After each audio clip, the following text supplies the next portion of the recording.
quite an interesting question this constituent asked me. They asked me if I knew the definition of terrorist activity according to the criminal code. Are you aware what that is, Mr. Blair? I'm going to let the minister answer the question, but does this have some relation Yeah, to they want to make sure they have enough money to enforce that statute. And I have it right here, so I can Okay, read well, it for maybe you. you help out the minister. Sure. That's good. It's an act or mission in or outside Canada that is committed in whole or in part for a political, religious, or an ideological purpose, objective, or cause, and in whole or in part with the intention of intimidating the public or a segment of the public with regard to its security, including its economic security, or compelling a person, a government, or a domestic or an international organization to do or to refrain from doing any act, whether the public or the person, government, or organization is inside or outside Canada. That's the definition. So what this resident wanted to know was if the current illegal blockades that have been happening across Canada are being deemed as a terrorist activity. No, they're not. So what would they fall under? Why would they not be intention of intimidating the public or a segment of the public with regards to its security?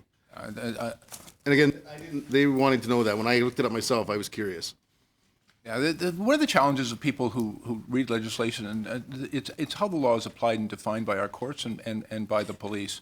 You know, I will tell you the important work of protecting Canada and the work that we do globally and domestically in dealing with terrorist activity is critically important. But as well in this country, there is a protected right in the Constitution for lawful peaceful protest, and when that protest becomes unlawful, as can be the case either in violation of an injunction or as a result of specific criminal activity.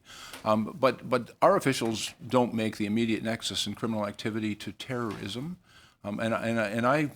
Frankly, our officials are well versed in their responsibilities, and the determination as to what conduct might constitute a specific criminal offense, that is not something that I, as a minister of government, would direct. That's a determination made under the individual discretion of the police of jurisdiction in exercising their responsibilities to conduct investigation and the responsibilities of prosecutors of jurisdiction.